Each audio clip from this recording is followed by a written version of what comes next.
Okay, so very good afternoon everyone. देखिए, आज पहला टेस्ट हो गया अपने यहाँ पे एपीओ का, और कोर्स जो है वो 5 दिसंबर तक कंक्लूड हो जाएगा। ठीक है, आज संडे को जो 2-2.5 घंटे क्लास होगी स्पेशल आर्म सेट की। आर्म सेट में हमारा बचा हुआ है 2 आरपीसी के 10-10 सेक्शन के 2 एक बचे हुए, और थोड़ा सा आईपीसी का पोर्शन बचा हुआ है। बाकी सारा काम कंप्लीट है। 5 दिसंबर तक आपका कोर्स एंड हो जाएगा, ताकि मैं भी चाहता हूँ कि आपके पास एटलीस्ट 1-1.5 महीना हो। और ये जो हमने कोर्स स्टार्ट किया था, we started this course in June. June से हमने कोर्स स्टार्ट कर दिया था, जस्ट आफ्टर प्रीलिम्स। प्रीलिम्स के जस्ट बाद ये कोर्स स्टार्ट हो गया था। हमने सारे लेक्चर्स को बहुत आराम से पढ़ा है, किसी लेक्चर को भगाया नहीं है, और हम समझने पे, प्रैक्टिकलिटी पे हमने ज़्यादा जोर दिया है। देखिए, आज का जो एक्ट है इसको बोलते हैं आर्म्स एक्ट, आयुध अधिनियम 1959। अब सबसे इंपॉर्टेंट प्रोविजन है कि आर्म्स एक्ट आया क्यों, इसका एक बेसिक इंट्रोडक्शन सुनिए। बहुत आसान सा एक्ट है और बहुत इजी टू अंडरस्टैंड एक्ट है। आज मैं थोड़ा सा आपको इंटरप्रिटेशन ही बताऊंगा, ठीक है, कि कैसे इंटरप्रेट करना है प्रोविजंस को। डेफिनेशन क्लोज जिसको टफ लगती है, आज से इस लेक्चर के बाद कभी डेफिनेशन क्लोज टफ नहीं लगेगी। आज संडे है तो थोड़ा मैं संडे के मूड में हूँ। संडे को क्या होता है, थोड़ा सा आप थोड़े जोली हो जाते हो, ऑल्दो यू हैव वर्क। सबसे पहले हम समझते हैं ये जो एक्ट है आर्म्स एक्ट, इसका ऑब्जेक्ट क्या है। इस आर्म्स एक्ट का ऑब्जेक्ट समझते हैं। इसके पीछे मैं थोड़ी सी आपको स्टोरी समझाना चाहता हूँ। इसके पीछे थोड़ी सी मैं आपको एक स्टोरी समझाना चाहता हूँ कि आर्म्स एक्ट है क्या, उसके प्रोविजंस क्या है, क्या हुआ, आर्म्स एक्ट को लाने की क्या वजह रही, हम इसको भी समझते हैं। देखिए, आर्म्स एक्ट 1959 में आया। जब आर्म्स एक्ट को बनाया जा रहा था तो इसका जो मेन उद्देश्य था, इसका जो मेन एम था, वो ये था कि पूरे देश में उसको, पूरे कंट्री को डिसआर्म करना है। क्योंकि जितनी भी फ्रीडम मूवमेंट हुई, ये पूरा देखिए, आर्म्स एक्ट कोई कोई लोकल एक्ट नहीं है, दिस इज स्पेशल एक्ट, जो कि स्पेशल उसमें लगता है। आईपीसी का कौन सा सेक्शन है, आईपीसी का कौन सा सेक्शन है, स्पेशल विशेष विधि, स्पेशल लॉ, कौन सा सेक्शन है, 41। अब जब स्पेशल लॉ की हम बात कर रहे हैं तो स्पेशल लॉ का मतलब ये कि ये एक्ट पूरे ऑल ओवर इंडिया में प्रिवेल होता है। हुआ ऐसा कि आजादी के बाद में, आजादी के समय पे सबके घर में गन थी। अभी आप अपने पुराने घर में अभी पूछेंगे अपनी दादी से तो वो भी बता देंगे कि घर में गन हुआ करती थी, क्योंकि एक टाइम था जब फ्रीडम मूवमेंट में सबके पास में गन थी। तो इस एक्ट का एक मेन एम था 1959 में कि पूरे देश में लोगों को डिसआर्म करना है। जिनके पास में हथियार है उनसे हथियारों को रेगुलेट करते हुए उनको हथियार देने। दूसरा क्या था, इंडिपेंडेंस के टाइम पे क्या हुआ, आफ्टर इंडिपेंडेंस जैसे शोर्ड हो गए, डेगर हो गया, या फिर स्पेयर हो गए, स्पेयर हेड्स हो गए, बो एंड एरो हो गए, जैसे तीर कमान, तलवार, भाले, इन सबको क्या था, इन सबको फायर आर्म माना जाता था, और सबको फायर आर्म्स की कैटेगरी में लेकर आया गया जब ये एक्ट इनेक्ट हुआ। जैसे मान लीजिए आज कोई आदिवासी है, ट्राइबल एरिया है, आदिवासी क्षेत्र में धनुष बाण मिलना बहुत आम सी बात है। कभी आप डूंगरपुर बांसवाड़ा जाएंगे तो वहां पे आपको आज भी धनुष कमान, तीर कमान वाले लोग मिल जाएंगे, और वो लोग रखते हैं क्योंकि वो एक चीज उनके लिए चली आ रही है। तो उसमें इस चीज को भी इंक्लूड किया गया इन द बिगनिंग। अब एक चीज ये भी थी कि जब इस एक्ट को हम बना रहे थे तो लॉ इन्फोर्सिंग एजेंसीज को ये भी इंश्योर करना था कि लॉ इन्फोर्सिंग एजेंसी को ये भी इंश्योर करना था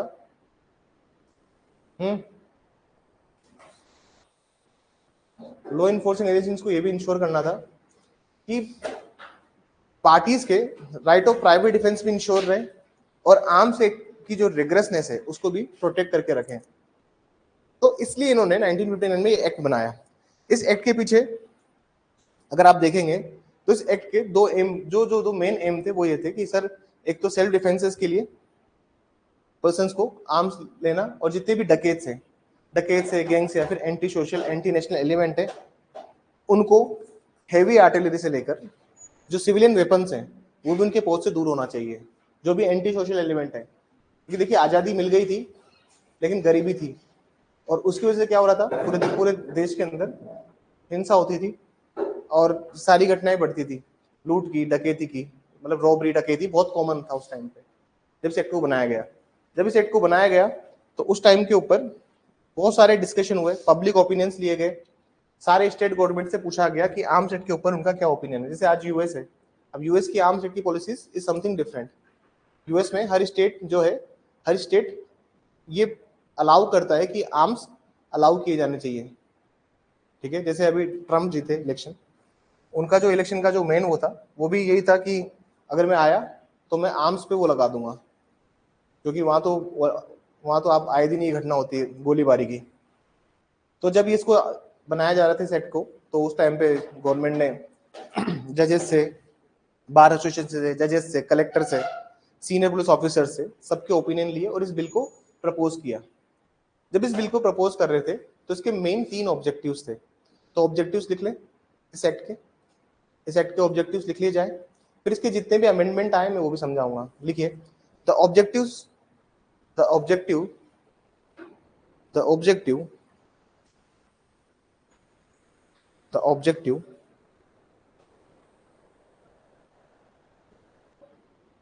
of Arms Act, the objective of Arms Act 1959, the objective of the Arms Act 1959।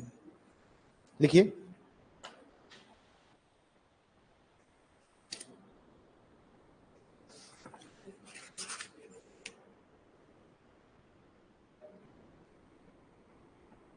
लिखिए,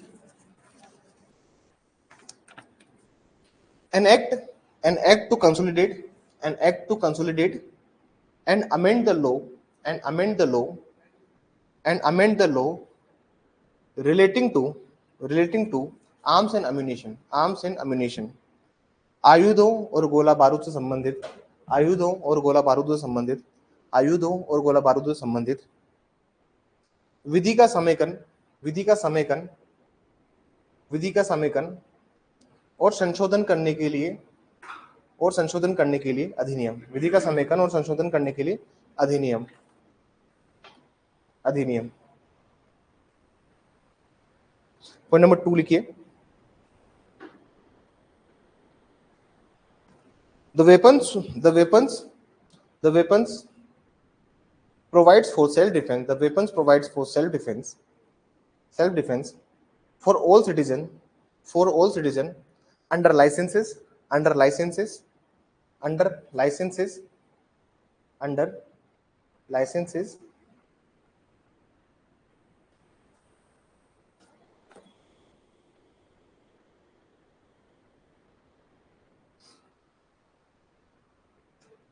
लिखिए, लिखिए, प्राइवेट प्रतिरक्षा के लिए, प्राइवेट प्रतिरक्षा के लिए, प्राइवेट प्रतिरक्षा के लिए आम नागरिकों को, आम नागरिकों को, आम नागरिकों को हथियार मुहैया कराना, हथियार मुहैया कराना,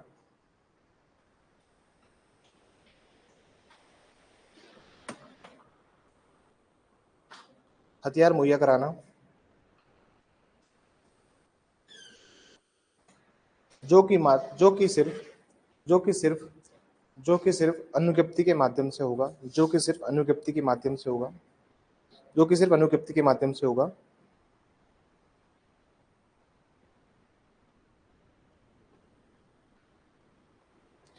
सेकंड पॉइंट लिखिए, थर्ड पॉइंट लिखिए, the dangerous weapons of military services, the dangerous weapon of military services, the dangerous weapon for military services, the dangerous weapons for military services are not available to the civilians, are not available to the civilians, are not available to the civilians। सशस्त्र बलों के लिए उपयोग में आए जाने वाले, सशस्त्र बलों के लिए उपयोग में, थोड़ा सा तेज लिखेंगे, सशस्त्र बलों के लिए उपयोग में लाए जाने वाले आयुधों को, सशस्त्र बलों के लिए उपयोग में लाए जाने वाले आयुधों को, आयुधों को आम नागरिकों के लिए, आम नागरिकों के लिए मुहैया, मुहैया नहीं कराना, आम नागरिकों के लिए उपलब्ध नहीं कराना, उपलब्ध लिखिए, आम नागरिकों के लिए उपलब्ध नहीं करवाना, आम नागरिकों के लिए उपलब्ध नहीं करवाना। फोर्थ पॉइंट लिखिए, the fire arm, the fire arm required, the fire arm required, the fire arm, the fire arm required, required for training purpose, for training purpose, and civilian can, and civilian can access those firearms and civilian can access those firearms and civilian can access those firearms only by with the process given by this act, only by with the process given by this act, देखिए आयुधों के लिए एक व्यवस्थित रूप से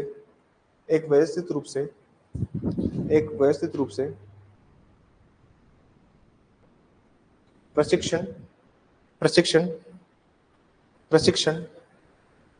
उपलब्ध करवाना और आम नागरिकों को इस अधिनियम के माध्यम से अनुज्ञप्ति के अंतर्गत लाना,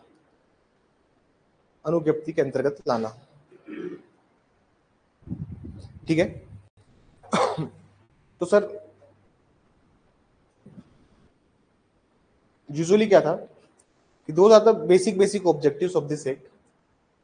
अपार्ट फ्रॉम इट इस एक्ट में 3 अमेंडमेंट्स भी आए हैं, और हर अमेंडमेंट क्यों आया मैं उसके जस्ट एक बहुत ही ब्रीफ हिस्ट्री दूंगा। हर अमेंडमेंट जब आया तो उसमें क्या क्या चीज बदलाव हुए। सबसे पहले हम अमेंडमेंट पढ़ते हैं। एक नंबर 55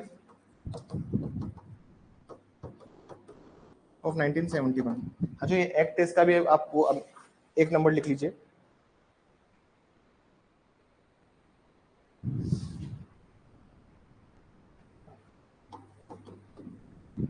आर्म्स एक्ट 1959। एक नंबर 54 ऑफ 1959, ठीक है। This was the first amendment. एक नंबर 55 ऑफ 1971। अभी क्यों आया 1971 का अमेंडमेंट, इसको बेसिकली मैं बहुत ऊपर से डील करके समझा रहा हूँ। आया क्यों था समझने के लिए। हम इन सबको क्यों समझ रहे हैं, क्योंकि हमें एक्ट की अंडरस्टैंडिंग को समझना पड़ेगा, हमें इसकी मूल भावनाओं को समझना पड़ेगा, ठीक है सर। ये इसमें इसलिए आया था कि एक तो क्या था सर, किसान भाई जो थे वो क्या करते थे, रात में फसलों में एक धमाका करते थे, उसको बोलते थे, उसको इन्होंने नाम दिया मजल लोडिंग गन। क्या नाम था उस गन का, उसको बोलते हैं मजल लोडिंग गन। अब मजल लोडिंग गन क्या होती है सर, उसमें थोड़ा सा आगे डोरा डालते हैं और उसको प्रेस करने पर वो बहुत तेज आवाज करती है। तो किसान जितने भी भाई थे उस टाइम पे वो सब ये काम किया था। और मजल लोडिंग गन के लिए लाइसेंस की रिक्वायरमेंट हुआ करती थी बिफोर 1971, ठीक है। तो ये किसानों को बहुत महंगा पड़ता था लाइसेंस एक्वायर करना, और एक बहुत लंबा प्रोसेस था, बहुत खर्चीला प्रोसेस है लाइसेंस को लेना। एसपी साहब रिकमेंड करते हैं तब जाके लाइसेंस मिलता है। अगर यूजुअली हम पढ़ेंगे इस एक्ट के अंदर, मैंने I have gone through with all this act, और हम पढ़ेंगे कि क्या प्रोसेस होता है, कौन करता है। इस एक्ट में डिस्ट्रिक्ट मजिस्ट्रेट कलेक्टर नहीं है, ये भी याद रखना। हम पढ़ेंगे इसको भी आज ही की क्लास में हो जाएगा ये भी। तो यूजुअली क्या था, इस एक्ट के अंदर एक मजल लोडिंग गन जो कि किसान यूज करते, फार्मर्स यूज करते थे, तो वो जैसे खेतों में पक्षी हो गए या जानवर हो गए, उनको भगाने के लिए इसको यूज करते थे, तो उनके लिए बहुत प्रोसेस होती थी। तो उन्होंने क्या किया सर, जो एग्रीकल्चर यूज के लिए जो भी इक्विपमेंट होते हैं उस सबको फायर आर्म्स की डेफिनेशन से निकाला, आप एक बार डेफिनेशन देखिए, डेफिनेशन क्लोज में आइए जल्दी से। आप एक बार डेफिनेशन क्लोज में आइए और आप डेफिनेशन देखिए आर्म्स। 2C की डेफिनेशन देखिए, 2C की डेफिनेशन में एक्सेप्शन में आइए और अंडरलाइन कीजिए जल्दी से, अंडरलाइन करना स्टार्ट कीजिए। But does not include article designated solely for the domestic or agriculture uses, लिखा हुआ है। हिंदी में बताऊं तो मैं, किंतु केवल घरेलू या कृषि उपयोगों के लिए परिकल्पित वस्तु जैसे लाठी, मामूली छड़ी। तो मतलब अगर कृषि उपयोग है, अगर एग्रीकल्चर पर्पस के लिए किसी चीज को आप यूज कर रहे हो, तो आप उसकी आर्म्स के डेफिनेशन में नहीं लेके आओगे। पहली बात समझ में आई, ये इसको अंडरलाइन कर लीजिएगा। तो ये 1971 का जो एक्ट था उसके वजह से ये चीज को ऐड किया, उसके वजह से इसको हटा दिया उससे, आर्म्स के डेफिनेशन से, ठीक है। चलिए, तो इसका पर्पस क्या समझ में आया, 1971 वाला अमेंडमेंट क्यों आया। अब एक और अमेंडमेंट आया, एक नंबर 25 ऑफ 1983। जितने भी अमेंडमेंट्स हुए अब तक मैं सारे लिखा देता हूँ, कहाँ से कोई सवाल पूछे आर्म्स एक्ट से, हमारे नंबर नहीं कटने चाहिए। देखिए ये जब अमेंडमेंट आया तो ये अमेंडमेंट क्यों आया, पहली बात तो ये कि अनलाइसेंस फाइम आर्म बहुत ज्यादा हो रहे थे, जैसे देसी देसी कट्टे, देसी कट्टा जानते हैं आप लोग, कंट्री मेड फायर आर्म होती है, पिस्टल होती है, उसको हम लोग देसी कट्टा बोलते हैं। और उनकी जो अनलाइसेंस फायर आर्म्स है वो बहुत ज्यादा बढ़ रहे थे। और अगर अनलाइसेंस फायर आर्म बढ़ेंगे तो उससे क्या बढ़ेगा, क्राइम बढ़ेगा। सिंपल सा रूल है, अगर हथियार बिक रहा है तो उससे क्राइम भी होगा, ठीक है। द प्रेजेंट तो इस जो बिल था, इस बिल ने बोला कि जितने भी वो पर्सन है जिनके पास, जितने भी एंटी सोशल एलिमेंट है जिनके पास में फायर आर्म्स है, चाहे वो लाइसेंस्ड हो या फिर अनलाइसेंस्ड हो, तो एंटी सोशल एलिमेंट्स को फायर आर्म्स नहीं दिए जाएंगे। और ये भी बोला कि इस एक्ट के अंदर लाइसेंस लेने के लिए स्ट्रिंजेंट गाइडलाइंस बनाई जाए, वो सख्त सख्त दिशा निर्देश दिए जाए कि हर व्यक्ति को लाइसेंस नहीं मिले। समझ में ही बात, हर व्यक्ति को लाइसेंस नहीं मिले, then must be strong prima facie हो, तभी उसको लाइसेंस दिया जाए। इस एक्ट ने भी बोला, मैं सब लिखवाऊंगा नहीं, बस समझाने के लिए, बस आप लोग समझिए इस एक्ट को, हम पढ़ेंगे तब मैं सारे चीज लिखवाऊंगा, ठीक है। इसके बाद जो एक्ट आया, इसके बाद जो एक्ट आया वो आया एक्ट नंबर 39 ऑफ 1985। अभी जो 1985 वाला एक्ट आया था, इसके अंदर क्या था सर, कि फायर आर्म्स बहुत से अलग लोग यूज कर रहे थे। उसमें क्या था सर, टेररिस्ट लोग ज्यादा फायर आर्म्स यूज कर रहे थे, और टेररिस्ट की वजह से क्या हुआ, कुछ एरिया डिस्टर्ब्ड एरिया बन गए, जैसे पंजाब, चंडीगढ़। तो उस टाइम पे क्या हुआ, उस एरिया में बहुत ज्यादा आर्म्स यूज होने लगे। जब बहुत ज्यादा आर्म्स यूज होने लगे तो गवर्नमेंट ने क्या किया, स्ट्रिक्ट पनिशमेंट कर दी, पनिशमेंट को बढ़ाया। और गवर्नमेंट ने जितना भी जितनी भी एंटी सोशल एक्टिविटीज उस टाइम हो रही थी, एंटी नेशनल, जो भी अगेंस्ट द नेशनल इंटरेस्ट में जो भी चीज हो रही थी, उसको कब आउट करने के लिए इसको लेके आए। और उस टाइम सेक्शन को ऐड किया, सेक्शन का नाम है सेक्शन 25 IB। ऊपर जाके 25 IB देखिए, 25 IB बोलिए, आप फर्स्ट भी बोलिए इसको, जैसे आपको कहना चाहता है, आप इसको फर्स्ट भी बोलेंगे तो ज्यादा ठीक है। वैसे सेक्शन 25 फर्स्ट भी जाके देखिए एक बार, 25 निकालिए एक बार, 25 जल्दी से।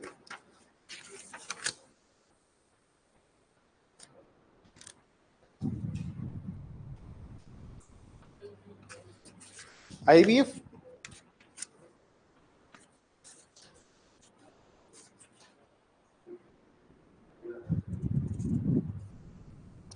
IB नहीं है, 1B है।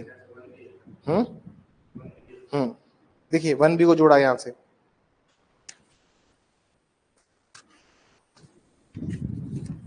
ठीक है।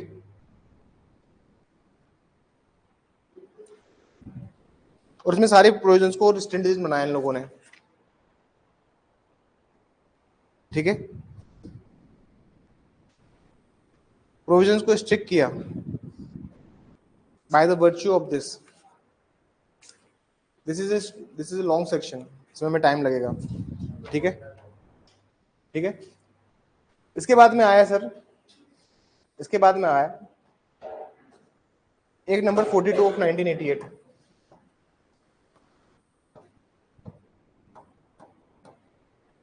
एक number 42 of 1988।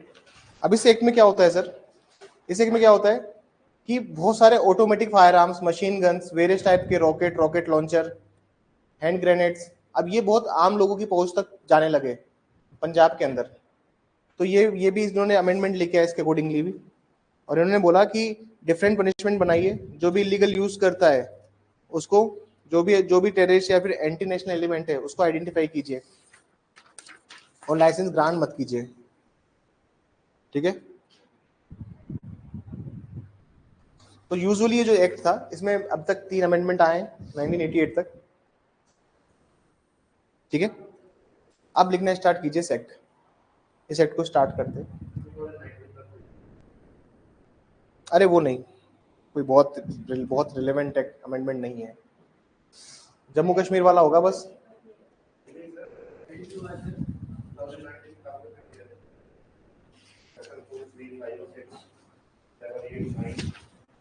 let me see,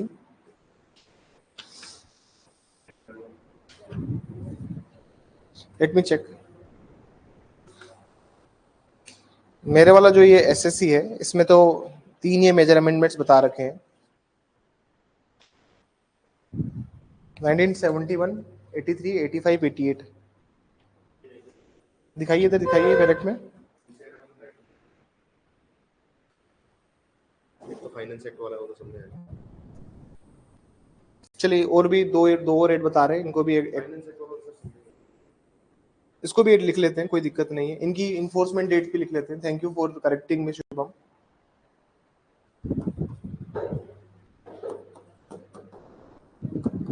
मेरे पास एसएससी का बैरेक्ट था और एसएससी तो मुझे लगता है कि सबसे बेस्ट होते हैं, लेकिन नहीं, there is some mistake in SSC, इसमें उन्होंने भी अपडेट नहीं किया हुआ इसको। सो एक्ट नंबर 55 ऑफ 1971, इसकी जो इन्फोर्समेंट डेट है वो 13/12/1971 है। इसकी जो इन्फोर्सिंग डेट है वो है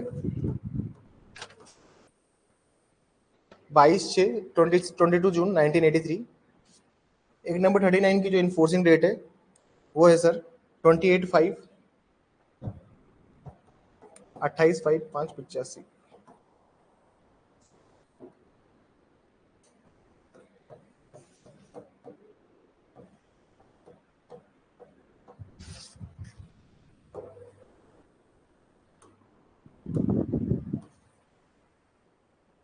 इसके बाद फाइनेंस एक्ट आया।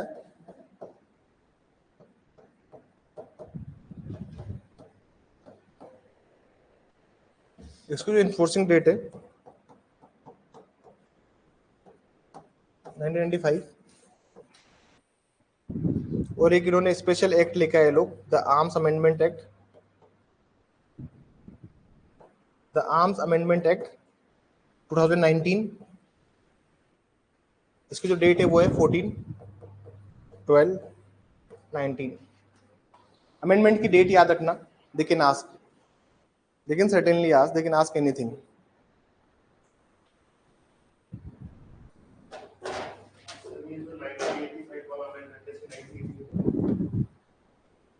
चलिए लिखने स्टार्ट कीजिए, आगे लिखने स्टार्ट कीजिए।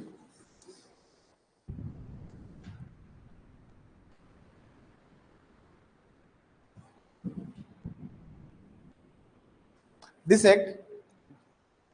act extends to whole of India. This act extends to whole of India. यह अधिनियम संपूर्ण भारत में प्रवर्त होगा। यह अधिनियम संपूर्ण भारत में प्रवर्त होगा। संपूर्ण भारत में प्रवर्त होगा। संपूर्ण भारत में प्रवर्त होगा।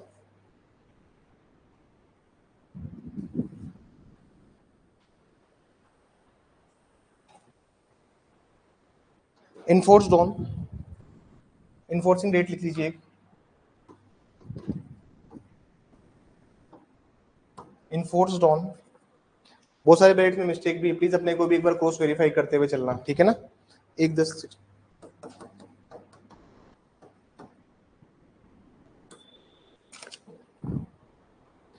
कब आया ये? 1 अक्टूबर को आया, ठीक है। प्रवर्तित होने की तारीख या लागू होने की तारीख, राष्ट्रपति द्वारा सम्मति प्राप्त हुई।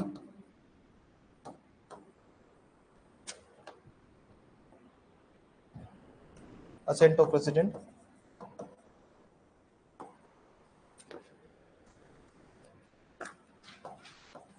तेईस दिसंबर 1959।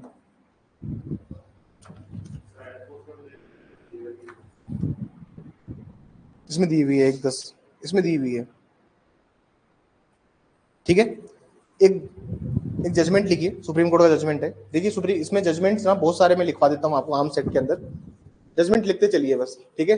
जो हमने लिखा है इन्फोर्सबल की पूरे भारत में लागू होगा, ठीक है, पूरे भारत में प्रवर्त होगा। It extends to whole of India. इसमें एक जजमेंट लिखिए। किसका नाम लिखिए? State of Tamil Nadu.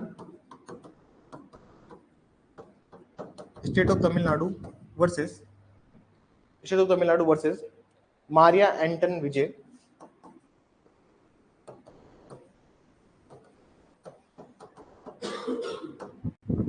2015 supreme court. अब इस केस में क्या होता सर, एक फॉरेन वेसल इंडिया की टेरिटरी में आ गया था। फॉरेन वेसल मतलब एक विदेशी जलयान भारत की सीमा के अंतर्गत आ गया था। अब भारत की सीमा कितनी होती है? 12 नॉटिकल मील्स। अब उस सीमा में अगर आएगा, और आपने वो सेक्शन पढ़ा है, सेक्शन कौन सा सेक्शन आईपीसी का बताइए, अभी पढ़ाया था मैंने आपको, कौन सेक्शन है? सेक्शन 2, सेक्शन 2 पढ़ा है हमने कि जो भी ऑफेंस इंडिया की टेरिटरी में होते हैं, section 2 of Indian penal code, देखिए थोड़ा सा कनेक्ट करके पढ़िए। Section 2 of Indian penal code में लिखा हुआ है कि जो भी ऑफेंसेस इंडिया की टेरिटरी में होंगे, और टेरिटरी का भाग वो भी होता है 11 नॉटिकल मील और 12 नॉटिकल मील होता है। 200 उसके लिए, अच्छा 200, ठीक है। एक्सक्लूसिव इकोनॉमिक जोन के कितने? 200, और इसका 12 नॉटिकल मील। तो 12 नॉटिकल मील्स में भी अगर कोई शिप पकड़ाई में आता है तो ये क्या होता है, फॉरेन से कोई शिप जा रहा होता है और वो इंडियन टेरिटरी में आ जाता है, जैसे टेरिटरी में आया और सारे गन जो थे, सारे जो हथियार मिले वो सारे क्या थे? अनलाइसेंस थे, और इंडियन गवर्नमेंट ने उनको जब्त कर लिया, तो वहां पे कौन सा एक्ट लागू हो जाएगा? आर्म्स एक्ट, आयुध अधिनियम। यही सुप्रीम कोर्ट ने बोला। लिखिए इसमें एक लाइन लिखिए, recovery of unlicensed arms and ammunition, unlicensed arms and ammunition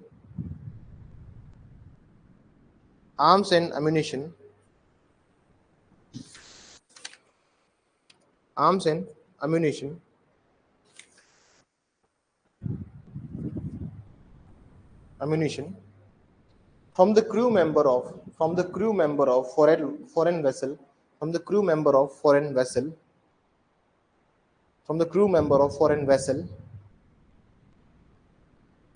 vessel in Indian territorial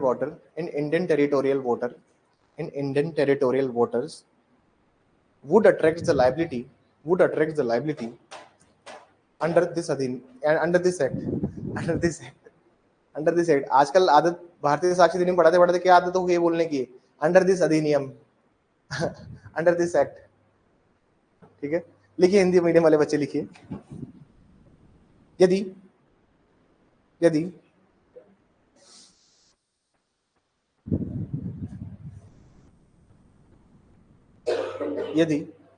बिना अनुज्ञप्ति के बड़ी संख्या में आयुध व गोला बारूद किसी विदेशी जलयान से प्राप्त होता है, यू वांट टू गो, किसी विदेशी जलयान से प्राप्त होता है, तो इस अधिनियम के अंतर्गत कार्रवाई की जाएगी, यदि वह जलयान भारत की भौगोलिक सीमा में है तो, यदि वो जलयान भारत की भौगोलिक सीमा में है तो। सेक्शन 2 लिखिए, सेक्शन 2। अब डेफिनेशन क्लोज स्टार्ट हो रही है। यहां से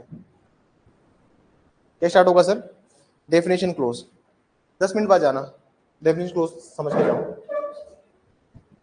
ऑफलाइन में वो मजा कहाँ, आप बताइए मुझे। तबीयत ज्यादा खराब है तो जाइए फिर। नहीं, और थोड़ा सा स्कोर इंप्रूव कीजिए, जिसका अभी कम स्कोर आ रहा है।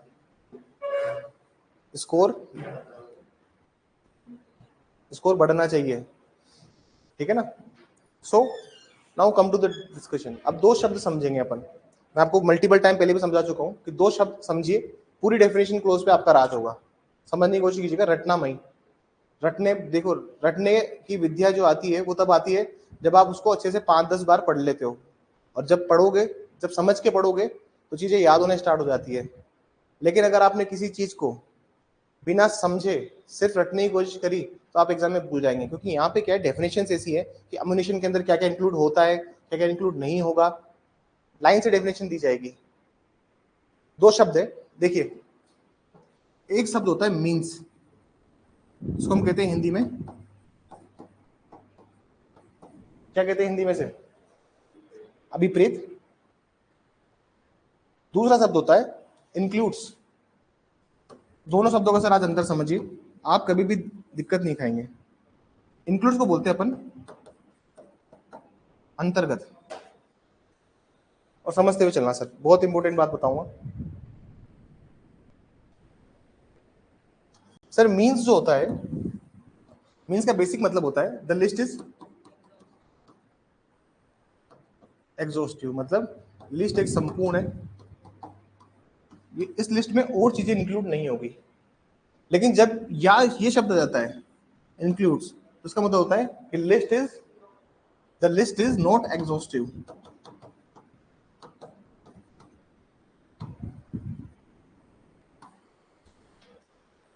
जब हम बात करते हैं whether the list is exhaustive or the list is not exhaustive, आपके एग्जाम में अगर सवाल आए, आपके एग्जाम में सवाल आए कि व्हाट एम्यूनेशन मींस, तो ये एक अलग लिखवाऊंगा, and what ammunition includes that is different. जहां पे उसने लिख दिया एम्यूनेशन मींस मतलब उसके बाहर की कोई चीज नहीं आएगी, द लिस्ट संपूर्ण हो चुकी है, द लिस्ट इज कंप्लीटेड, जो भी उसमें दिया हुआ है उसके अलावा उसमें कोई और चीज फ्यूचर में ऐड नहीं होगी। लेकिन अगर उसने लिखा हुआ है, आप डेफिनेशन पढ़िए एक बार, एम्यूनेशन में देखिए, जब वो पूछेगा भाई एम्यूनेशन क्या होता है, गोला बारूद क्या होता है, तो और गोला बारूद के अंतर्गत क्या क्या आते हैं, एग्जाम में सवाल किससे पूछेंगे, मीन से नहीं, इंक्लूड से, अभिप्रेत से नहीं, अंतर्गत क्या क्या सम्मिलित है। क्योंकि देखिए सर, जो लिस्ट ऑलरेडी कंप्लीटेड है तो उसमें तो 2-3 है। जैसे अगर मैं सिंपल डेफिनेशन में बताऊं आपको, ये जो डेफिनेशन दी हुई है इसने गोला बारूद की, या फिर मैं हिंदी में कहूं तो, इंग्लिश में कहूं तो एम्यूनेशन, एम्यूनेशन में इसने किस चीज को बताया कि एम्यूनेशन में मतलब एनी फायर आर्म, सिंपल सी एक लाइन लिख दी इसने, एनी फायर आर्म, बस। एम्यूनेशन के अंदर कोई भी फायर आर्म, मतलब कोई फायर आर्म का मतलब किसी अग्नेय युद्ध, कोई भी अग्नेय युद्ध, सिर्फ उसको कहेंगे कोई भी अग्नेय युद्ध। लेकिन अगर आप इंक्लूड्स की बात करोगे तो फिर इसके अंदर बहुत सारी चीज आ जाती है, जैसे रॉकेट, बम, ग्रेनेड, गोला, rocket, bomb, grenade, shells, other missile, article designated, torpedo, submarine. अब ये लिस्ट पूछेंगे आपसे एग्जाम में, क्या पूछेंगे, they will ask this, includes पूछेंगे कि what includes what not include, means नहीं पूछेंगे। और ये सिर्फ दिस इज नॉट, ये जो चीज मैंने आपको बताया difference, this is not only limited to this definition, ये सिर्फ इस परिभाषा तक ही सीमित नहीं है। ये चीज आपको मिलेगी 2B में, मार्क कीजिए एक बार जल्दी से, 2B में, 2C में, 2B में, 2C में, 2D में, वहां पे भी दिख रहा है आपको मीन्स एंड इंक्लूड्स, 2D में दिख रहा है, 2D में मीन्स एंड इंक्लूड्स, ई में, 2E में, सब में मीन्स एंड इंक्लूड्स दिख रहा है। तो मतलब हमको आइडेंटिफाई करना पड़ा कि हमें अंतर्गत पढ़ना है या फिर अभिप्रेत पढ़ना है। एग्जाम के लिए अभिप्रेत का कोई वास्ता नहीं है, किसका वास्ता, सिर्फ अंतर्गत। क्योंकि जो वन लाइन में वर्ड है वो तो आपको याद रहेगा, हमें किस चीज पे ज्यादा फोकस करना है, किस पे ज्यादा मैक्सिमम रिवीजन करना है, on that part. Are you getting my point? Exam की तैयारी हमें किस तरह से करनी है सेट की। और कहां का भी दिया हुआ है सर, 2E में देखिए, 2EA, 2F, ठीक है। आप देखिए 2H, मींस दिखा हुआ है। अब मींस के बाद देखिए includes, and includes rockets, prohibited ammunition, देखिए प्रतिशत गोला बारूद, उसमें देखिए मींस में क्या क्या आ रहा है, ammunition containing designated or adopted to contain any noxious liquid, gas or other such thing, and includes, तो means is a different thing and includes is a different thing। definition clause को command में ऐसे बनाइए और bare act को पढ़ना सीखिए। If you learn how to read the bare act तो आप उस पर कमांड बना लेंगे, क्योंकि हर डेफिनेशन में मीन्स अलग बताया है और इंक्लूड्स अलग बताया है। That's how you have to read this act. आगे देखिए एच के बाद लगाइए आई, दिख रहा है मीन्स, और फिर बाद में देखिए इंक्लूड्स, दिख रहा है, बस हो गया डेफिनेशन खत्म। अब लिख लें इसको, डेफिनेशन को खत्म करें, आसान है, कुछ नहीं है, खत्म हो जाएगा बस ऐसे ही पढ़ते पढ़ते। बस समझ समझ के पढ़ोगे तो लंबे टाइम तक याद रहेगा। और अभी भी सर 60 से 70 80 दिन है, चाहो तो कर सकते हो, बस विल पावर जगानी पड़ेगी और मेहनत करनी पड़ेगी। अच्छी वैकेंसी है, इंटरव्यू नहीं है, फ्री दो, मेंस लिखो और मेरिट में आओ, सीधा सिलेक्शन, फर्स्ट ग्रेड की नौकरी है, अच्छी नौकरी है, रुतबा है पोस्ट का, सुकून की नौकरी है, सुकून की नौकरी है। कोर्ट्स में, कोर्ट के अंदर पुलिस वाला मजिस्ट्रेट की बात को अनसुना कर भी सकता है, लेकिन एपीओ की बात को कभी अनसुना नहीं करेगा, क्योंकि चालान सारे पेश कौन करेगा, एपीओ साहब, समझ में बात। और एपीओ 4-5 कोटों का 6-7 कोटों का एक ही होता है, तो उसकी बहुत वैल्यू है उस पोस्ट की, याद रखना। ईमानदारी से काम करने वाला पद है, करना चाहे तो। अब आपके ऊपर है आप क्या चाहते हो। मैं तो ये चाहता हूँ कि आप ईमानदारी से कार्य करें और समाज को जो भी आपने सीखा है, अरे सोसाइटी से जो भी अर्न किया है उसको वापस दो। जस्टिस ओरिएंटेड अप्रोच लेके इस जॉब के लिए जाओ।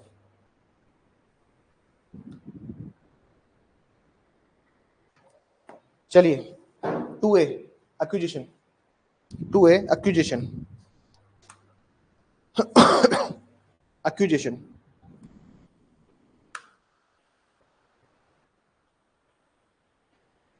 अब यहाँ पे इसमें देखो क्या लिखा हुआ है, एक्विजिशन के डेफिनेशन में तुम्हें दिख रहा है इंक्लूड्स वर्ड। इसका मतलब ये the list is not exhaustive, इसमें 4 शब्द और जोड़ सकते हैं कोर्ट अपना इंटरप्रेट करके। बात समझ में आई कि मैं क्यों आपको मीन्स और इंक्लूड्स का मतलब समझाता हूं हमेशा। लिखिए एक्विजिशन में, acquisition includes hiring borrowing or accepting as a gift, hiring borrowing or accepting as a gift, hiring borrowing or accepting as a gift, hiring borrowing or accepting as a gift.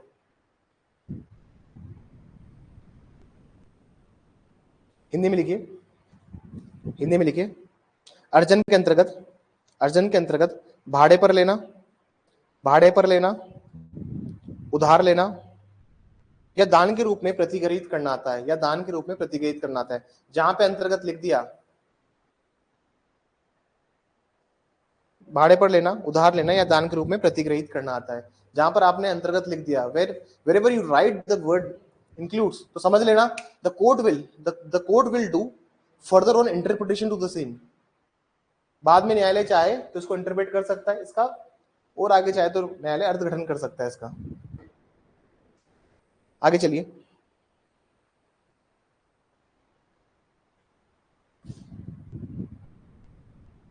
To be ammunition, गोला बारूद। गोला बारूद को ऐसे लिखेंगे please definition. अब जितनी भी डेफिनेशन होगी हम सारे मीन्स और इंक्लूड्स को अलग अलग करके लिखेंगे, सो दैट आपको याद करने में हो आसानी। लिखिए एम्यूनिशन, इधर लिखिए मीन्स, और इधर लिखिए, चलिए मीन्स में लिखना स्टार्ट कीजिए। हिंदी मीडियम वाले बच्चे लिखिए गोला बारूद अभिप्रेत, इधर लिखिए अंतर्गत। लिखना स्टार्ट कीजिए प्लीज, एम्यूनिशन गोला बारूद में लिखिए। Ammunition means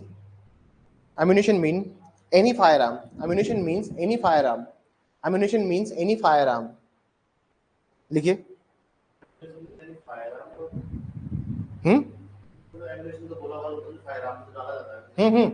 ammunition means any firearm। अरे ammunition का मतलब क्या होता है, गोली कहते हैं ना, ammunition नहीं है, means any firearm।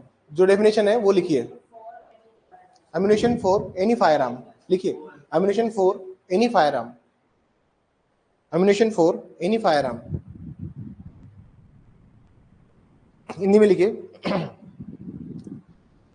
अग्नि युद्ध के लिए गोला बारूद, अग्नि युद्ध के लिए गोला बारूद मतलब किसी भी फायरआर्म के लिए कोई भी गोली जो होती है ना सर, जिसको हम कॉमन भाषा में क्या कहते हैं, गोली, चाहे वो छर्रा हो, चाहे वो 7.62 हो, पबजी खेला नहीं खेला है, 7.62 हो या 5.56 की गोली हो, जितनी भी आपको एम्यूनिशन मिलती है वो सारी की सारी क्या है, वो सारी की सारी आपकी क्या है सर, उसको एम्यूनिशन कह रहे हैं ये लोग। तो एम्यूनिशन मतलब जितनी भी गोली के रूप में आप, अरे सर सिंपल सी बात है, मतलब जिसको भी गन में जिसमें डाल के, मतलब किसी भी आप रॉकेट में डालो, आप टोरपीडो जानते हो क्या होता है, सबमरीन के अंदर जो वो गोला जाता है अंदर से, पानी के अंदर से निकलता है।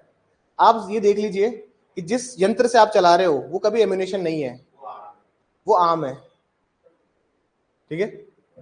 जिस यंत्र से आप चला रहे हो टेक्निकली वो क्या है सर, वो अपना फायर आर्म है।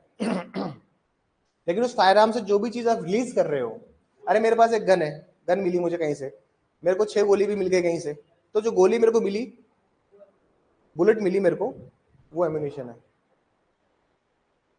ठीक है, तो एम्यूनेशन में बंदूक नहीं आती है, अभी तुमको बताऊंगा मैं इसमें डेफिनेशन में और आगे। ठीक है, अब इधर लिखना स्टार्ट कीजिए, इंक्लूड्स में अंतर्गत। पहला पॉइंट डाल के लिखिए, फर्स्ट पॉइंट लिखिए,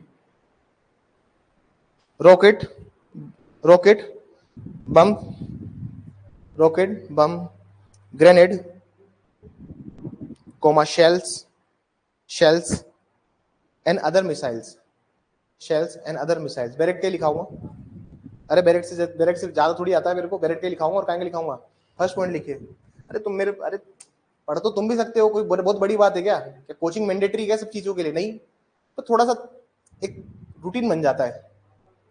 फर्स्ट पॉइंट लिखिए, rocket bomb grenade, rocket bomb grenade, गोला या अन्य अस्त्र, अन्य अस्त्र। अस्त्र किसको कहते हैं? जिसको फेंक के मारा जाता है वही होता है अस्त्र।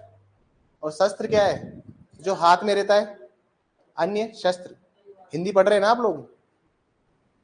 सेकंड पॉइंट लिखिए, articles, articles, articles designated for, designated for, designated for torpedo service, torpedo service और सबमरीन, और सबमरीन, टॉर्पेडो सर्विस और सबमरीन। देखिए, टॉर्पेडो, टॉर्पेडो, टॉर्पेडो और अनंत समुद्री सुरंगें, टॉर्पेडो और अनंत समुद्री सुरंगें, अनंत, अनंत, अनंत मत कीजिए इसको, अंत लिखिए इसको। टॉर्पेडो और अंत, ये अंत ही कहलाएगा ना मैडम? अंत समुद्री सुरंगे, अंत समुद्री सुरंगे बिछाने के लिए, बिछाने के लिए परिकल्पित वस्तु, परिकल्पित वस्तु, परिकल्पित वस्तु। जी सेकंड पॉइंट लिखिए। थर्ड पॉइंट लिखिए, अरे गूगल करना पड़ेगा ना टॉर्पेडो आपको, अब मैं कैसे बताऊं? मैं कोई वो नेवी में थोड़ी ना हूं। आप लोगों ने वो मूवी देखी गाजी अटैक? गाजी अटैक देखी? गाजी अटैक। तो एक टॉर्पेडो ऐसे मिस हो जाता है, फिर दूसरा टॉर्पेडो ऐसे मिस हो जाता है, फिर वो बार बार बच जाते हैं। आईएनएस कुफरी गए आप लोग? INS Kufri, INS Kufri is a very good place. कभी आपको दमन, आपको दीव जाने का मौका मिले, दमन नहीं, दमन तो सूरत के पास में है, दीव है सोमनाथ के पास में, तो वहाँ पे आईएनएस कुफरी मेमोरियल बना हुआ है।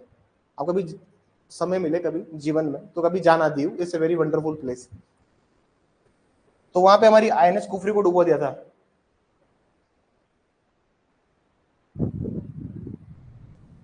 टॉर्पेडो ये होती है जो समुद्र में चलती ना, जैसे ये पनडुब्बी से फायर हो रही ना,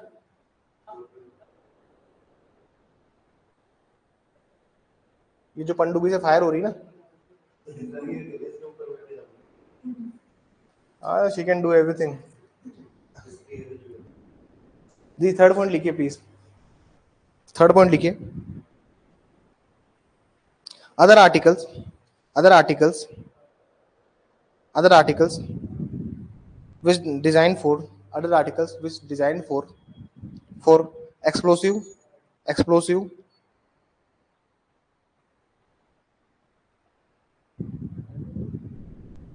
explosive, noxious liquid, noxious liquid, gas, gas, fulminating, fulminating or fissionable material, fissionable material, fulminating or fissionable material or other such thing, or other such thing, or other such thing, or other such thing,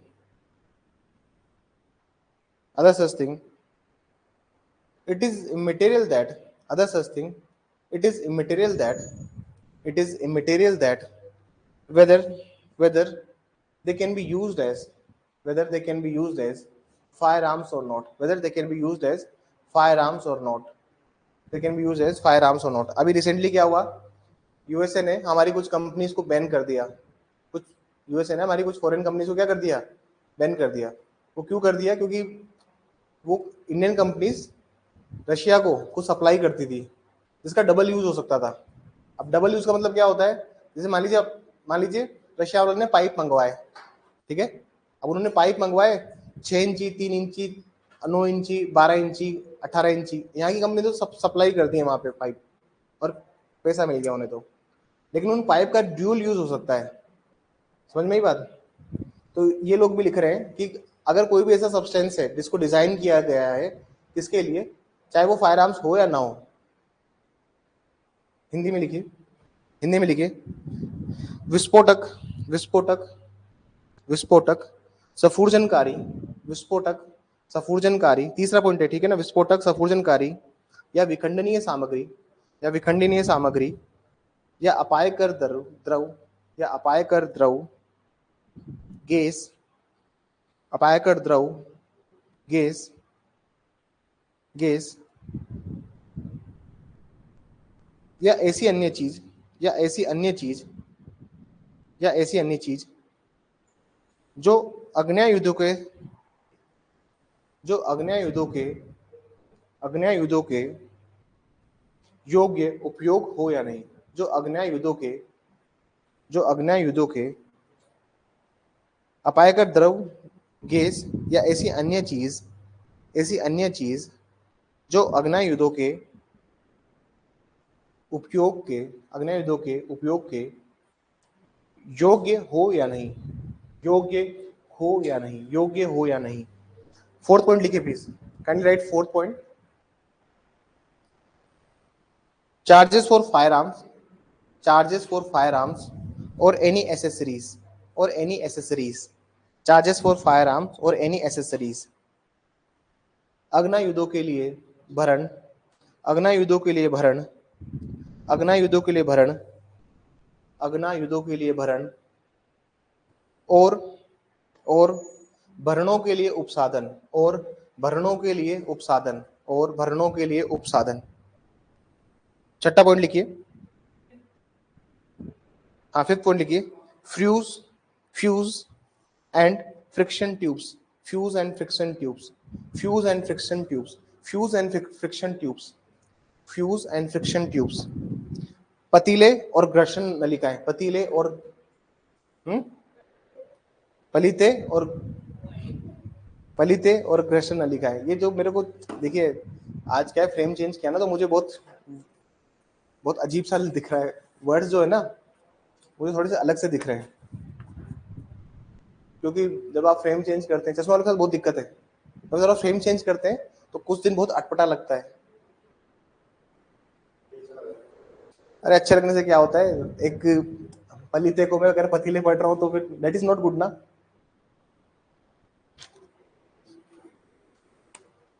छठा point लिखिए, part, part and machinery, and machinery, part and machinery, part and machinery for, part and machinery for manufacturing ammunition, part and machinery for manufacturing ammunition, part and machinery for manufacturing ammunition, गोला बारूद के संगठन, गोला बारूद के संगठक, गोला बारूद के संगठक, और विनिर्माण के लिए मशीनरी, और विनिर्माण के लिए मशीनरी, और विनिर्माण के लिए मशीनरी। सातवां पॉइंट लिखिए, any ingredient, any ingredient, any ingredient of ammunition, of ammunition, of ammunition which is specified, which is specified by central government, which is specified by central government, which is specified by central government। लिखिए, गोला बारूद के ऐसे संगठक, गोला बारूद के ऐसे संगठक, गोला बारूद के ऐसे संगठक जिन्हें केंद्र सरकार द्वारा, जिन्हें केंद्र सरकार द्वारा, जिन्हें केंद्र सरकार द्वारा अधिसूचित किया गया हो, अधिसूचित किया गया हो। अरे केंद्र सरकार ने सूचित इसलिए किया है क्योंकि सर ये कहाँ लिखे हुए हैं, अंतर्गत के अंदर, ठीक है ना, क्योंकि लिस्ट बढ़ सकती है। अब कल को गवर्नमेंट को लगता है कि मान लीजिए नई तरह की चीज आ गई, जैसे जैसे मान लीजिए केमिकल बोर हो गया, क्या हो गया, केमिकल बोर। अब सब लोग क्या कर रहे हैं, HCl को, एसिड को थ्रो कर रहे हैं एक कांच की शीशे में रख के, ठीक है, जैसे वो गिरेगी शीशी, वो कांच शीशी फूटते ही वो एसिड पूरा या फिर वो फ्यूम उस एरिया में हो जाएगी। तो गवर्नमेंट को लगता है कि इसको भी, जैसे केमिकल वॉर हो गया या फिर अपन कौन सा कहते हैं उसको, बायोलॉजिकल वॉर भी कहते हैं। अभी वहां पे उन्होंने वो डाला था, देयर इज ए बम, उसको कहते हैं नपाम। नाम बम का नाम क्या है? नपाम। नपाम क्या करता है, वो जहां पे भी गिरता है वो लोगों को जला देता है। यहाँ डाला था अभी, अभी वॉर चल रहा है ना यूक्रेन रशिया में, यूक्रेन ने डाला था नपाम। ठीक है, डेफिनेशन लिखिए आगे।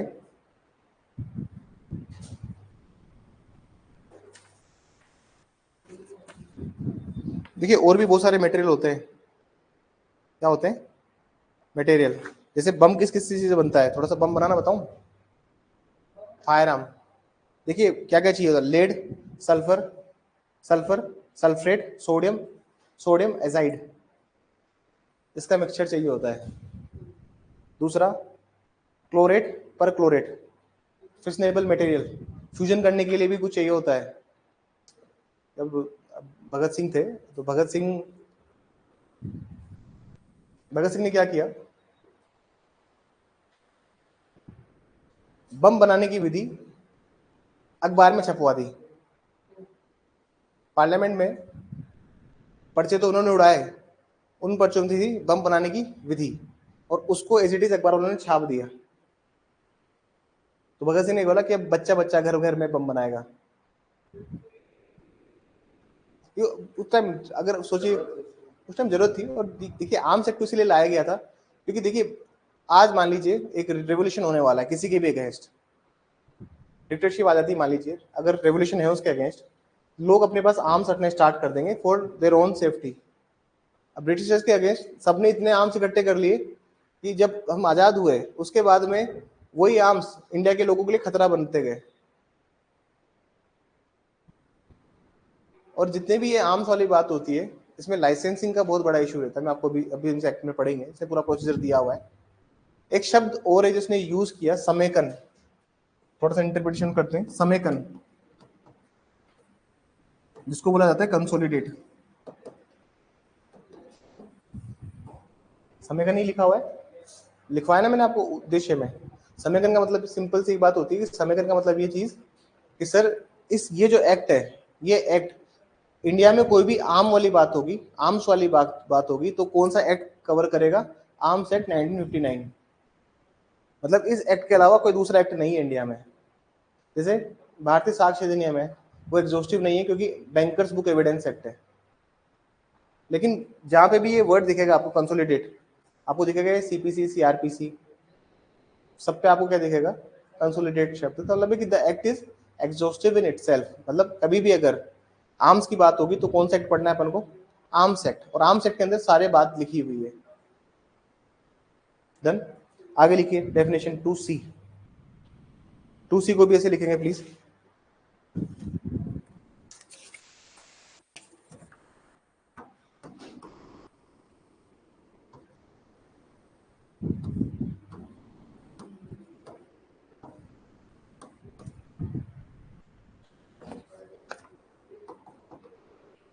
आयुध, लिखिए आयुध की डेफिनेशन। अभिप्रेत, अंतर्गत, अभिप्रेत और अंतर्गत।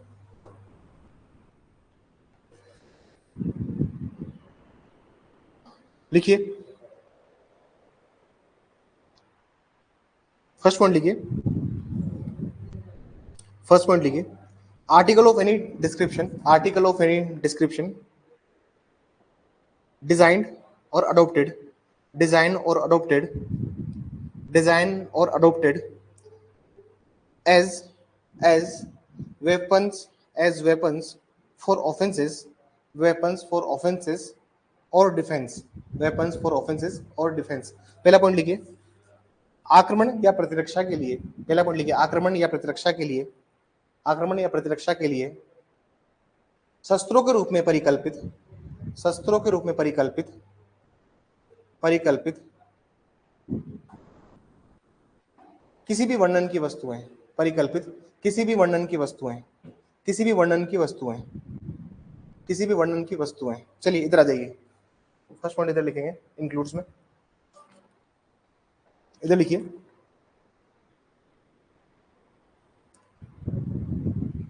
पहला पॉइंट लिखेंगे firearm, fire arm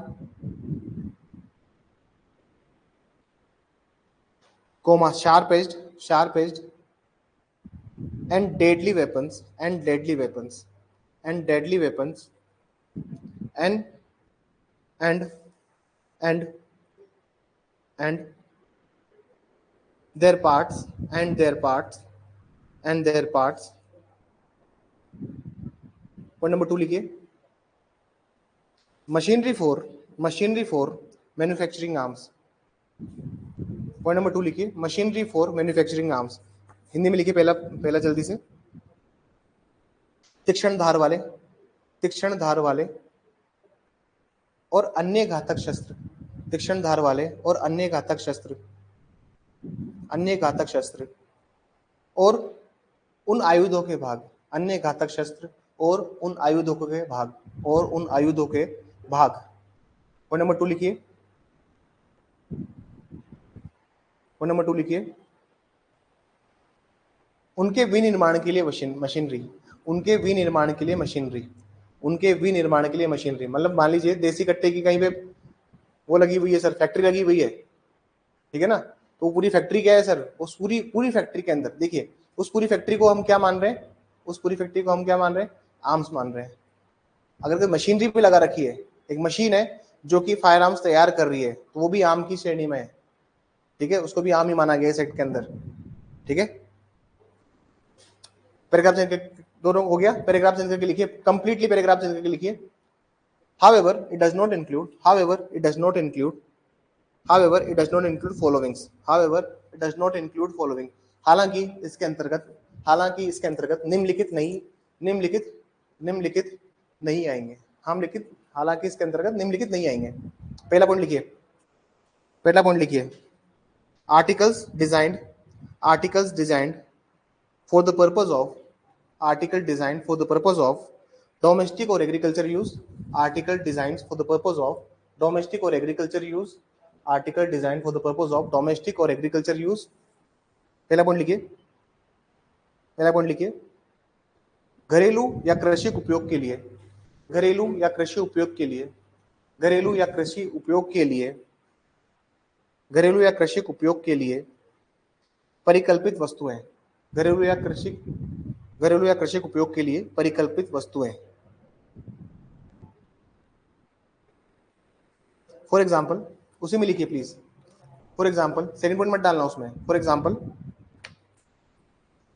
for example, लाठी और ऑर्डिनरी वॉकिंग स्टिक, लाठी और ऑर्डिनरी वॉकिंग स्टिक, लाठी और वॉकिनरी और ऑर्डिनरी वॉकिंग स्टिक, जैसे लाठी या मामूली छड़ी, लाठी या मामूली छड़ी, लाठी या मामूली छड़ी। पॉइंट नंबर 2 लिखिए, और क्या इंक्लूड नहीं होगा, any weapon, any weapon incapable of being used, any weapon incapable of being used, any weapon incapable of being used, any weapon incapable of being used otherwise than as toys, otherwise than as toys, otherwise than as toys, or converted into, or converted into serviceable weapons, or converted into serviceable weapons, or converted into serviceable weapons। दूसरा point लिखिए, दूसरा point लिखिए, वे शस्त्र जो खिलौनों से, वे शस्त्र जो खिलौनों से भिन्न रूप में, वे शस्त्र जो खिलौनों से भिन्न रूप में, वे शस्त्र जो खिलौनों से भिन्न रूप में उपयोग में लाए जाने, उपयोग में लाए जाने, लाए जाने के लिए, के लिए, के लिए शस्त्रों में, के लिए शस्त्रों में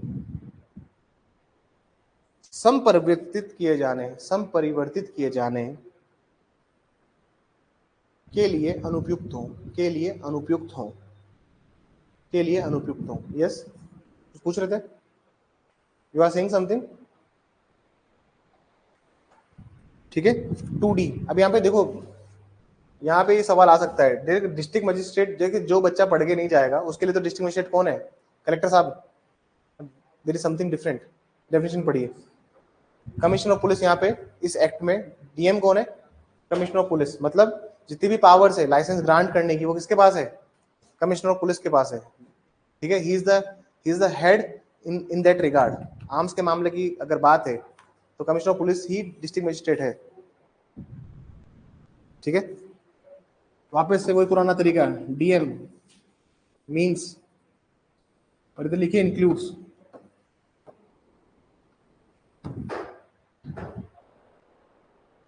जिला मजिस्ट्रेट, अभिप्रेत, अंतर्गत, मींस में लिखिए, मींस में लिखिए, प्लीज जल्दी जल्दी लिखिए थोड़ा सा।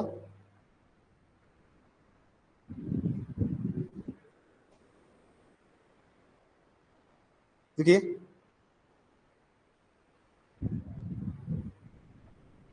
for any area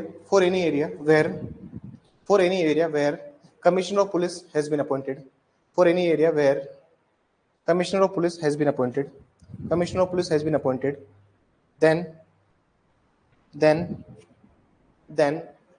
the commissioner of police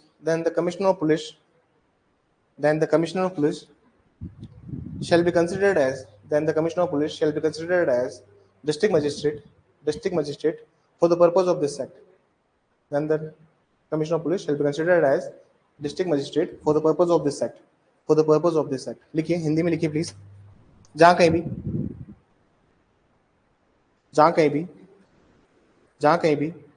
ऐसे क्षेत्र में पुलिस आयुक्त नियुक्त किया गया हो, जहां कहीं भी किसी ऐसे क्षेत्र में पुलिस आयुक्त नियुक्त किया गया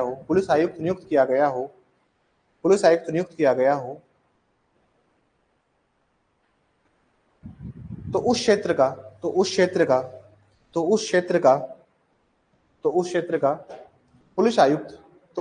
पुलिस आयुक्त इस अधिनियम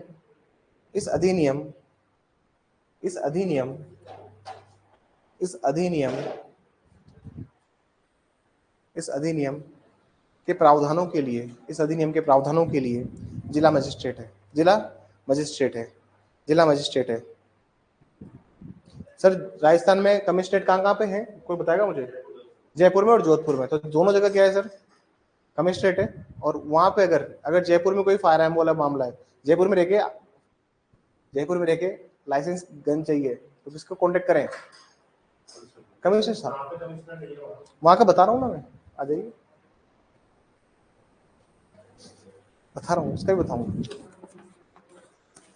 लिखिए, it includes any deputy commissioner of police, it includes any deputy commissioner of police,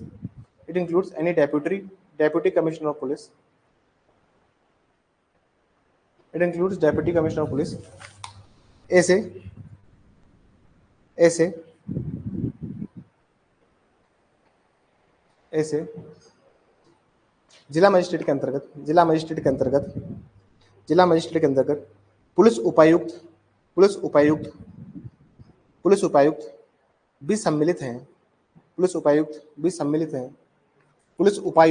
भी सम्मिलित हैं।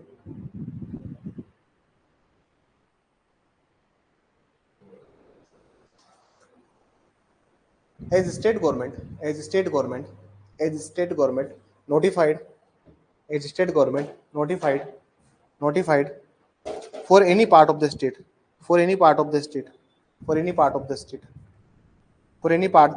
state, जिसे राज्य सरकार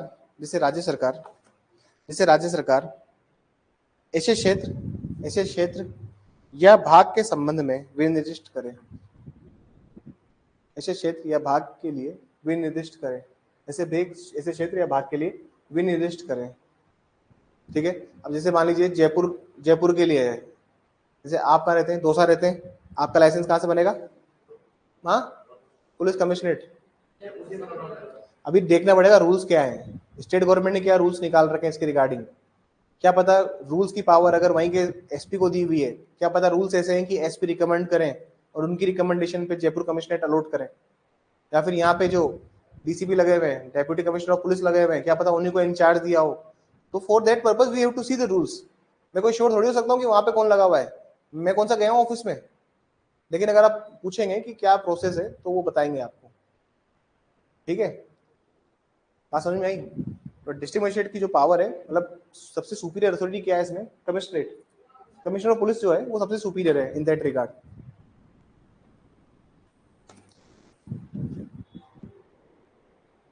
टू डी हो गया सर, 2D हो गया ना जिला magistrate. 2E firearm, 2D firearm, वही सेम करना है सर काम। लिखो fire arm,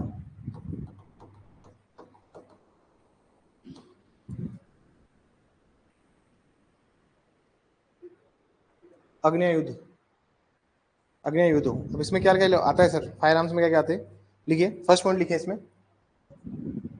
arms of any description, arms of any description, arms of any description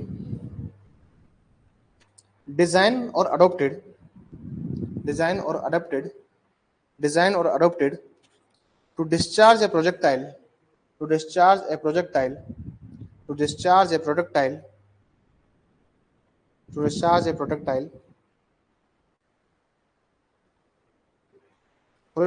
of any kind, projectile of any kind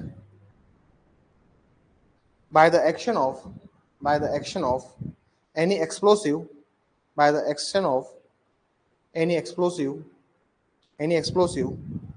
or other forms of energy, or other forms of energy, or other forms of energy, or other forms of energy, or other forms of energy। ठीक है, लिखिए किसी विस्फोटक, किसी विस्फोटक या अन्य प्रकार की ऊर्जा की क्रिया से, किसी विस्फोटक या अन्य प्रकारों की क्रिया की ऊर्जा से, किसी विस्फोटक या अन्य प्रकार की ऊर्जा की क्रिया से, विस्फोटक या अन्य अन्य प्रकारों की ऊर्जा की क्रिया से, क्रिया से किसी प्रकार के, किसी प्रकार के, किसी प्रकार के, किसी प्रकार के प्रक्षेप पे, प्रक्षेप पे या प्रक्षेपों को, प्रक्षेपों को चलाने के लिए परिकल्पित, प्रक्षेप पे या प्रक्षेपों को चलाने के लिए परिकल्पित, चलाने के लिए परिकल्पित या अनुकूल, या अनुकूलित, या अनुकूलित, या अनुकूलित किसी भी वर्णन के शस्त्र, किसी भी वर्णन के शस्त्र। प्रोजेक्टाइल मतलब क्या होता है ना सर, पता है आपको प्रोजेक्टाइल मतलब क्या होता है, किसको नहीं पता प्रोजेक्टाइल का मतलब क्या होता है, प्रक्षेप्य का मतलब क्या होता है। अरे पुराने जमाने में सर तोप चलाते थे ऐसे रख के ना, इसकी मुंडी को थोड़ा सा ऐसे ऊंचे ऊंचा कर देते थे, तो ये गोला क्या होता सर, प्रोजेक्टाइल होता था। फिजिक्स पढ़ा है तो प्रोजेक्टाइल होता है ना। जैसे एक बार हमारी जयगढ़ की तोप चलाई तो जाके कहाँ गिरी, चाकसू में, 42 किलोमीटर दूर, 9 कोस दूर, ऐसे कहते हैं। और जिसने चलाया था वो एक्सपायर हो गया, ऐसा कहा जाता है। सच्चाई कितनी आई डोंट नो, बट ऐसा कहते हैं कि जयगढ़ की जो जय बाण तोप है उसको एक ही बार चलाया गया है। तो इसको कहते हैं प्रोजेक्टाइल। मतलब कोई भी चीज जिससे आप मोशन को थ्रो कर रहे हो, कोई भी आपने एक्शन लग किया, चाहे वो action by the way of explosive करते हो उससे भी हो सकता है। जब हम गन का ट्रिगर दबाते हैं तो उसमें एक फायरिंग पिन होती है, उस फायरिंग पिन में स्पार्क होता है, स्पार्क होने से उसके पीछे का जो गन पाउडर होता है वो उसमें एक्सप्लोजन होता है, उससे बर्स्ट होकर वो निकलती है। तो आप गन भी चला रहे हो तो उसमें भी एक एक्सप्लोजिव हो रहा है। अरे अभी दिवाली गया है, छोटे भाई बहनों की गन देख लेना, तुम बस दबाओगे तो तुम्हारे एक्शन से क्या हो रहा है। हमारे टाइम पे तो टिकड़ी का रोल आया करता था, क्या अब तो नया आने लगे कुछ मार्केट में, 10 रुपए की उसमें 8-9 होती है, ऐसे उसमें गन में ऐसे सेट कर देते हैं। हाँ हाँ, देखा आपने इस बार कुछ डिफरेंट दिवाली थी, कुछ बहुत इनोवेटिव पटाखे देखे मैंने इस बार। क्या पता है इनोवेटिव पटाखे पहले भी आते हो, लेकिन पहले नहीं खरीद पाते थे, अब थोड़े खरीद लिए इस बार इनोवेटिव पटाखे खरीदे, बाकी कुछ नहीं खरीदा। एक सूतली बम का डिब्बा, एक एक एक रॉकेट का डिब्बा, अरे नहीं नहीं, वो सब नहीं करना है भाई, उसमें कुछ कुछ उसमें मिस्टेक हो गई मजल गन में, उस मजल गन में कुछ मिस्टेक हो गई तो भैया हाथ वाथ उंगली उंगली हाथ होना पड़ जाएगा, वो सब नहीं करना है। अरे वो सब फायर आर्म्स यूज नहीं करना है, वो मजल गन को ही तो हटाया उस अमेंडमेंट से। चल इधर आइए, इंक्लूड्स में लिखिए जल्दी से, क्लास छोड़ूंगा मैं फिर, क्लास छोड़ूंगा। लिखिए पहला पॉइंट लिखिए,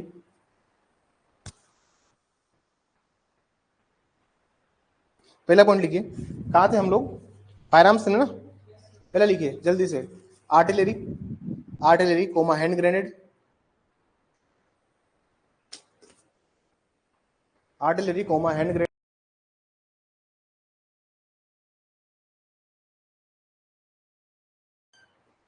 artillery comma hand grenade, hand grenade comma riot pistols, riot pistols,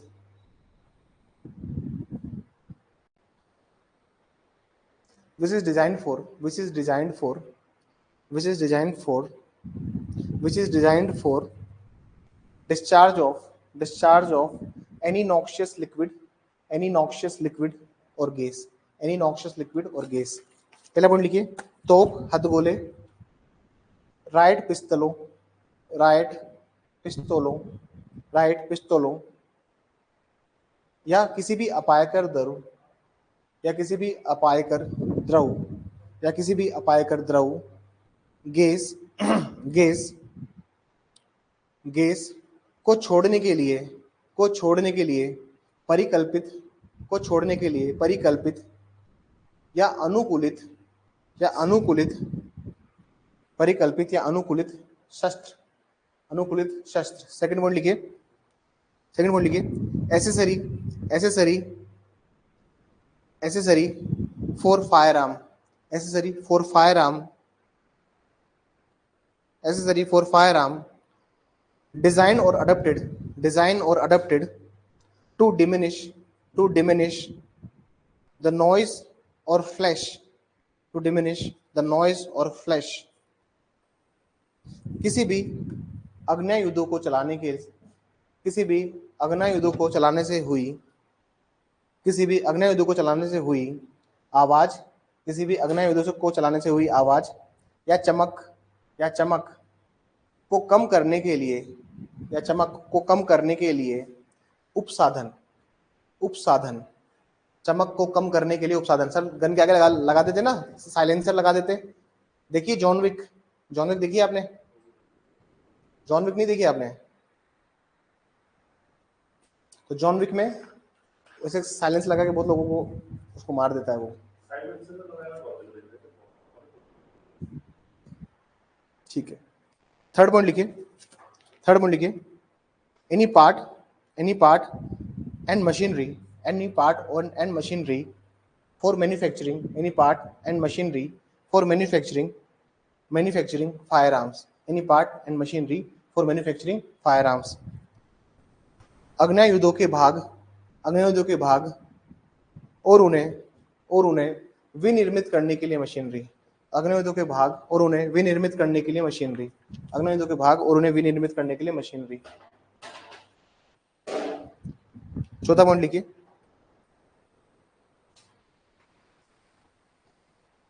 तोपों को चढ़ाने, चौथा पॉइंट लिखिए, तोपों को चढ़ाने और उनके परिवहन करने के लिए, और उनके परिवहन करने के लिए